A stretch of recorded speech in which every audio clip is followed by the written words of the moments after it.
Hey guys, எல்லாருக்கும் வணக்கம். So இந்த வீடியோவில் நம்ம எதை பற்றி பார்க்க போகிறோம் அப்படின்னா, இப்போ அந்த நேற்று ஹியரிங்க்கு வந்துச்சுல 31ஆம் தேதி அந்த பிசி ஹைட் கேஸ். ஸோ அது என்னாச்சு, அது அட்மிட் ஆச்சா இல்லையா, ஸோ அதை பற்றி பார்க்க போகிறோம். ஸோ ரிசல்ட் எப்போ வரும், என்ன கண்டிஷனில் இருக்குது அப்படின்னு நிறையா பேர் கேட்டிருந்தீங்க. ஸோ அதையும் பற்றி இந்த வீடியோவில் பார்க்க போகிறோம். அதுக்கப்புறம் நேற்று அந்த கேஸில் வந்து ஒரு ஆர்டர் காப்பி ஒன்று கொடுத்துருந்தாங்க. ஸோ அது என்ன, அதை பற்றி எக்ஸ்பிளைன் பண்ண போகிறோம். ஸோ இந்த வீடியோவை ஃபுல்லாக பாருங்கள். ஸோ நீங்கள் நம்ம சேனலுக்கு புதுசாக இருந்தீங்க அப்படின்னா மறக்காமல் நம்ம சேனலை சப்ஸ்கிரைப் பண்ணிக்கோங்க. அப்போ தான் நம்ம போடக்கூடிய வீடியோஸ் எல்லாமே உங்களுக்கு வந்துட்டு உடனுக்குடன் வரும். அதே மாதிரி அந்த பெல் ஐக்கானையும் ப்ரெஸ் பண்ணி வச்சுக்கோங்க. அப்போ தான் உங்களுக்கு நோட்டிஃபிகேஷன்ஸில் வரும். ஸோ வாங்க வீடியோக்குள்ளே போகலாம். ஸோ இந்த கேஸ் வந்துட்டு அட்மிட் ஆகாதுன்ற மாதிரி சொல்லியிருந்தாங்க. பட் நேற்று வந்துட்டு கேஸ் அட்மிஷன் போட்டாங்க. ஓகேவா? ஸோ அந்த கேஸ் வந்துட்டு ஃபார் அட்மிஷன் அப்படின்ட்டு இருந்துச்சா, நேற்று வந்துட்டு அந்த கேஸை அட்மிட் பண்ணிட்டாங்க. ஸோ இதுதான் வந்துட்டு அந்த ஆர்டர் காப்பி. ஸோ அந்த ஆர்டர் காப்பி நான் உங்களுக்கு ஸ்க்ரீனில் காட்டுறேன். ஸோ இதில் வந்துட்டு நம்ம இந்த கேஸை எதை வச்சு பார்க்குறோம் அப்படின்னா, இதில் கொடுத்துருக்க அந்த டைரி நம்பர் அப்படின்னு இருக்குல்ல, ஸோ அதை வச்சு தான் நம்ம இந்த கேஸை வந்துட்டு வெப்சைட்டில் போய் பார்ப்போம். ஸோ அதில் டைரி நம்பர், கேஸ் நம்பர், அது மூலிமா நிறையா வச்சு சர்ச் பண்ணலாம். பட் நம்ம வந்துட்டு டைரி நம்பர் வச்சு தான் பார்க்குறோம். ஓகேவா? ஸோ இதோட டைரி நம்பர் பார்த்தீங்க அப்படின்னா 33981, இயர் வந்துட்டு 2026. ஸோ இது வந்துட்டு ஒரு ரிட் அப்பீல் கேஸ். ஆல்ரெடி ஹைகோர்ட்டில் கொடுத்த ஜட்ஜ்மெண்ட்டை அப்பீல் பண்ணியிருக்காங்க அந்த ரிட் பெட்டிஷனை.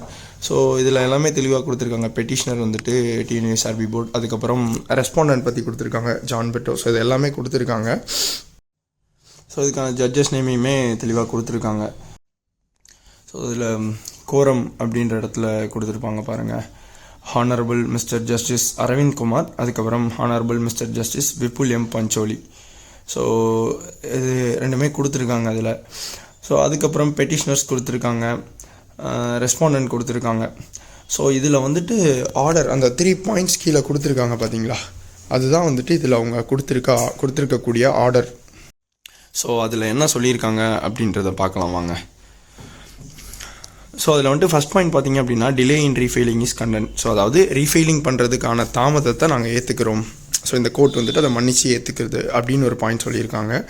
அடுத்ததாக வந்துட்டு issue notice rememberable within 4 weeks. அதாவது அந்த ரெஸ்பாண்டன்ட் இருக்கார்ல, ஜான் பிரிட்டோ அண்ட் அதர்ஸ், அவங்க வந்துட்டு 4 வாரத்துக்குள்ளே இதுக்கான அந்த நோட்டீஸ், அந்த ஆதாரங்கள் இது எல்லாத்தையுமே சப்மிட் பண்ணணும் அப்படின்னு சொல்லி கொடுத்துருக்காங்க. அதுக்கப்புறம் there shall be stay of the impugned order until further orders. So என்னென்னா, அடுத்ததாக ஆர்டர் விடுற வரைக்கும், ஓகேவா, அது வரைக்கும் இந்த ஹைகோர்ட்டில் கொடுத்த ஜட்ஜ்மெண்ட்டுக்கு ஸ்டே கொடுத்துருக்காங்க. ஸோ இதை வந்துட்டு இந்த 4 வீக்ஸ் வரைக்கும் இந்த ஸ்டே கிடையாது. அடுத்து இந்த சுப்ரீம் கோர்ட்டில், அதாவது ஃபர்தர் ஆர்டர்ஸ், அடுத்த ஆர்டர் கொடுக்குற வரைக்குமே இந்த ஸ்டே வந்துட்டு செல்லும். ஸோ அப்போது இப்போ ஸ்டே கொடுத்துட்டாங்க அப்படின்னா டிஎன்யூஎஸ்ஆர்பி சைட்லேருந்து ரிசல்ட் பப்ளிஷ் பண்ணுறதுக்கான சான்சஸ் வந்துட்டு அதிகமாக இருக்கும். நம்ம அதான் போன வீடியோவில் சொல்லியிருப்போம். ஸோ நாளைக்கு அன்னைக்கு சொல்லியிருப்போம், இந்த 31st அன்னைக்கு முடிஞ்சதுக்கப்புறமாட்டி ரிசல்ட் வர்றதுக்கு வாய்ப்புகள் நிறையா இருக்குது அப்படின்ட்டு.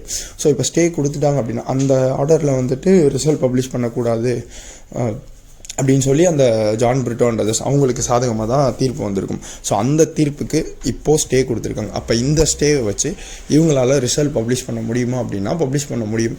ஸோ அதுக்கான சான்சஸ் அதிகமாக இருக்குது. பட் இன்னும் கன்ஃபார்ம் ஆகலை. ஸோ உங்களுக்கு ஏதாச்சும் டவுட்ஸ் இருந்துச்சு அப்படின்னா கமெண்ட் செக்ஷனில் கமெண்ட் பண்ணுங்கள். ஸோ நிறையா பேர் வந்துட்டு கட் ஆஃப்ஸ் பற்றி கேட்குறாங்க. இன்கேஸ் எனக்கு சான்சஸ் கிடச்சிச்சு அப்படின்னா நான் கண்டிப்பாக கட் ஆஃப் அனலைஸ் பண்ணிட்டு நான் உங்களுக்கு கட் ஆஃப்க்கு தனியாக ஒரு வீடியோ போடுறேன். ஸோ உங்களுக்கு ஏதாச்சும் வேறு வீடியோ போடணும், வேறு ஏதாச்சும் பற்றி வீடியோ போடணும் அப்படின்னா கண்டிப்பாக கமெண்ட் செக்ஷனில் கமெண்ட் பண்ணுங்கள். ஸோ மறக்காமல் நம்ம சேனலை சப்ஸ்கிரைப் பண்ணிக்கோங்க. ஸோ வேறு ஏதாச்சும் இன்ஃபர்மேஷன் வந்துச்சு அப்படின்னா நான் உங்களுக்கு அடுத்த வீடியோவில் அப்டேட் பண்ணுறேன். ஸோ அடுத்த வீடியோவில் உங்களை சந்திக்கிறேன். நன்றி, வணக்கம்.